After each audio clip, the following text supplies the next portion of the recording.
पेड़ के नीचे आराम करने लगा। उसी घने पेड़ के ऊपर बहुत सारे बंदरों की टोली थी जो बहुत शैतान थे।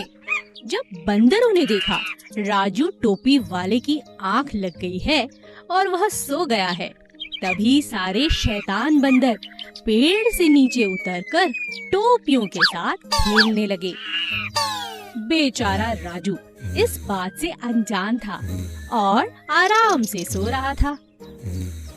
तभी वहाँ से एक और व्यापारी निकला जो कपड़े बेचता था। वह बंदरों को देखकर समझ गया कि जरूर दाल में कुछ काला है। थोड़ी और पास आने पर उसने राजू टोपी वाले को सोते देखा और उसे उठाने लगा। अरे ओ टोपी वाले भैया, जल्दी उठो, देखो बंदर तुम्हारी सारी टोपियां ले जा रहे हैं, जल्दी उठो जल्दी उठो। क्या? अरे अरे अरे मेरी टोपी! भाई तुम ही कुछ मदद करो ना। व्यापारी बहुत होशियार था, उसने राजू की मदद करने की सोची। अचानक व्यापारी ने जोर जोर से हंसना शुरू कर दिया। सभी बंदरों का ध्यान व्यापारी की तरफ चला गया और वे सब जोर जोर से हंसने लगे। व्यापारी समझ गया कि बंदर उसकी नकल कर रहे हैं। तभी व्यापारी ने अपनी और राजू की टोपी जमीन पर फेंक दी। सभी बंदरों ने वैसा ही किया जैसा व्यापारी ने किया था। एक दूसरे की टोपी उतारकर जमीन पर फेंक दी और इस तरह टोपी वाले राजू को अपनी सारी टोपियां वापस मिल गई और बंदर व्यापारी के साथ जोर जोर से हंसने लगे। उदास राजा शेर। एक दिन राजा शेर का मंत्री भालू जंगल में घोषणा करता है, सुनो सुनो सुनो, राजा शेर बहुत दिनों से उदास हैं। जो कोई भी राजा जी को हंसाएगा उसे बड़ा इनाम दिया जाएगा। आप सभी का स्वागत है, आइए और हमारे राजा को हंसाइए। ये बात जंगल में आग की तरह फैल गई। जंगल के सभी जानवर राजा को खुश करने के प्रयास करने लगे। सबसे पहले एक हाथी उन्हें खुश करने की कोशिश करता है। हाथी अपनी सूंड से तरह तरह के करतब दिखाता है, लेकिन राजा को हंसी नहीं आती। फिर बंदर की बारी आती है। मैं आपको हंसाने की कोशिश करता हूँ राजा जी। बंदर अपने बहुत अच्छे अच्छे करतब दिखाता है, मगर वह भी हंसाने में नाकामयाब होता है। इसी तरह सभी जानवर कोशिश करते हैं, लेकिन किसी को भी कामयाबी नहीं मिलती। अंत में नन्ही चींटी की बारी आती है। राजा के मंत्री भालू को लगता है किसी को इनाम नहीं मिलेगा। इतनी छोटी सी चींटी हमारे राजा को कहाँ से हंसाएगी। जब अच्छे अच्छे बड़े बड़े जानवर नहीं हंसा पाए तो ये चींटी क्या हंसाएगी। तभी चींटी गुस्से में लाल होकर राजा के नजदीक आती है और कहती है, देखिए राजा जी, बहुत हो चुका, मैं आ रही हूँ आपके पेट पर गुदगुदी करने। आपको तो फिर हंसना ही होगा। अपनी तरफ गुस्से में चींटी को आता देख राजा की हंसी निकल पड़ी। राजा को हंसता देख सभी जानवर हंसने लगे और नाचने लगे। चींटी को भी राजा ने बहुत सुंदर इनाम दिया। 2 बकरियां। एक बार की बात है, रतन नाम का एक चरवाहा अपनी बकरियों को नदी किनारे घास चराने ले गया। रतन नदी किनारे पेड़ की छांव में सुस्ताने लगा और दोनों बकरियां घास चरने लगी। अचानक पहली बकरी को नदी की दूसरी तरफ हरी हरी घास दिखाई दी। अरे वाह, उस पार तो इतनी सुंदर घास, ये तो बहुत स्वादिष्ट होगी। मैं उस पार जाकर इसे खा लेती हूँ। मैं पर कैसे? तभी बकरी की नजर एक पेड़ पर गई जो बहुत लंबा था और किसी कारण से गिर गया था और नदी के उस पार तक जुड़ गया था, जैसे कोई पुल हो।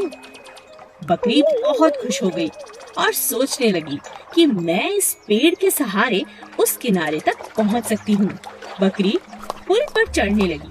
तभी उसकी नजर एक और बकरी पर पड़ी जो उसी पेड़ के सहारे उस पार आना चाहती थी। पीछे हट जाओ, पीछे हट जाओ, मुझे नदी पार करनी है। मैं तुम पीछे हटो, तुम पीछे हटो। दूसरी बकरी ने कहा। पहले तो मैं इस पर आई हूँ, पहले मैं पार करूंगी।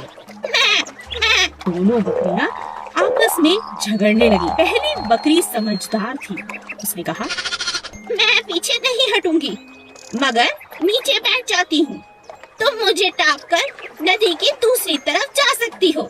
मैं झगड़ा कर कोई फायदा नहीं। दूसरी बकरी मान गई और पहली बकरी के झुकते ही वह टाप कर नदी के दूसरी तरफ चली गई। दोनों बकरियों ने नदी पार कर ली और एक दूसरे को शुक्रिया अदा किया। हमेशा लड़ाई झगड़े से नहीं, बल्कि बुद्धिमानी से हल निकाला जा सकता है।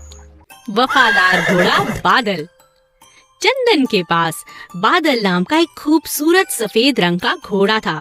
दोनों एक दूसरे से बहुत प्यार करते थे। चंदन अपने घोड़े पर बहुत मेहनत करता, उसे रोज अच्छे से नहलाता, अच्छा खाना खिलाता और घुमाने भी ले जाता। बादल भी चंदन की हर बात मानता था। एक दिन एक चोर की नजर घोड़े पर पड़ी। अरे, इतना सुंदर और शांत घोड़ा, इतना आज्ञाकारी है, क्यों ना इस पर साफ किया जाए अपना हाथ, क्यों ना इस बार इसे ही चुरा लिया जाए। अगले ही दिन चोर मौका पाकर घोड़े को भगा ले गया। इस घोड़े को ज्यादा दिन अपने पास रखना खतरे से खाली नहीं है, इससे जल्दी ही बेच देता हूँ, कहीं पकड़ा ना जाऊँ, इसका रंग ही बदल देता हूँ। चोर ने घोड़े को काले रंग से रंग दिया और उसे लेकर शहर की तरफ जाने लगा। बादल चंदन को याद कर कर रोता रहता। हे भगवान, मेरी मदद करो, यह चोर तो बहुत चालाक है, मुझे चंदन से दूर कर दिया, मैं उनके बिना नहीं रह सकता। तभी बादल की नजर नदी किनारे बैठे चंदन पे पड़ी। चंदन को देखते ही बादल जोर जोर से हिनहिनाने लगा। चंदन को कुछ समझ नहीं आया। अरे, ये घोड़ा मुझे देखकर इतना शोर क्यों कर रहा है? शायद ये मुझे कुछ कहना चाहता है। तभी अचानक बादल चोर को जोर से धक्का देकर नदी में कूद पड़ता है। अरे अरे, ये घोड़ा, अरे इसे बचाना होगा।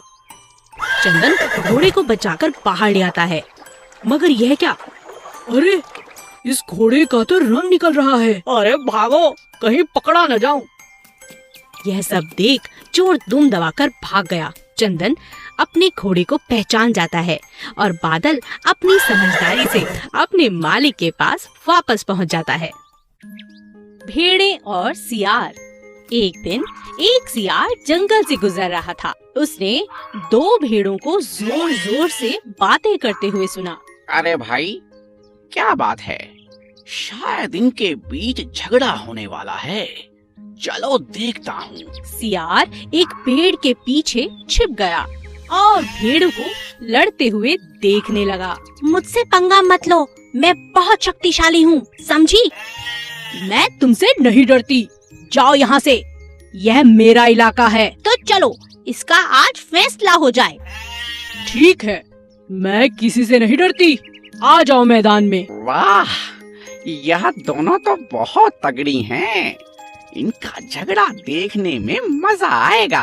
मैं ताकतवर हूँ। नहीं, मैं ताकतवर हूँ। तुम हटो यहाँ से, ये मेरा इलाका है, मैं ताकतवर हूँ। हट जाओ, आज मैं तुम्हें छोड़ूंगी नहीं। दोनों भेड़ों में जबरदस्त झगड़ा होने लगा। दोनों बुरी तरह से घायल हो गईं। उनके शरीर से लगातार खून तक बहने लगा। सियार ने इस बात का फायदा उठाने की सोची। लगता है दोनों लड़ते लड़ते थक चुकी हैं। मैं इन्हें अपना शिकार